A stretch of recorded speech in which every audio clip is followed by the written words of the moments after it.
Il prend un billet tout neuf et le plonge dans un verre d'eau. Il le touille bien pour le tremper à fond. Quand il le ressort, le billet neuf a l'air complètement usé. Le mec est grave satisfait du résultat. Il trempe tous les billets un par un, les accroche sur un étendoir, et les sèche au sèche-cheveux un par un. Après tout ce process, même un expert en faux billets y verrait que du feu. Tout ce qu'ils ont devant eux c'est de la fausse monnaie. Pour réussir à les écouler, faut les vieillir pour pas éveiller les soupçons. Les deux embarquent vite les billets. Direction l'épicerie du coin. Vijay fourre les faux billets dans la main du patron. Sauf que le patron sent direct que ça colle pas. Vijay panique et sait plus quoi faire.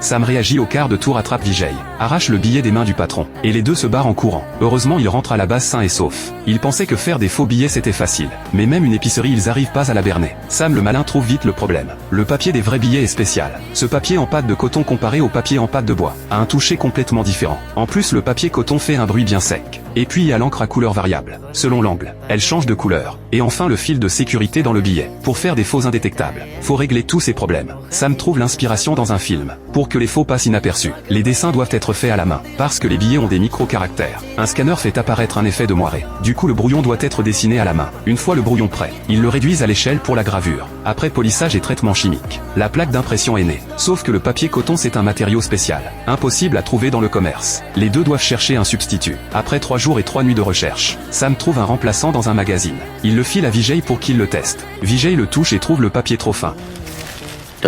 Il suffit de coller 2 feuilles ensemble. Le toucher devient quasi identique. Et l'épaisseur correspond aussi à celle d'un billet. D'abord ils blanchissent le papier, puis impriment chaque face séparément. Ensuite ils percent le recto pour insérer le fil de sécurité, et collent les 2 feuilles ensemble. Ça donne un billet en structure sandwich. Le problème du papier est réglé. Reste à s'occuper de l'encre. Sam le peintre mélange de la peinture et de l'encre. Le résultat est super proche de la vraie. En plus de ça, ça rend les billets plus craquants au toucher. La dernière étape c'est de tremper les billets dans du thé. Une fois trempés on les sèche au sèche-cheveux. La deuxième fournée est vite prête.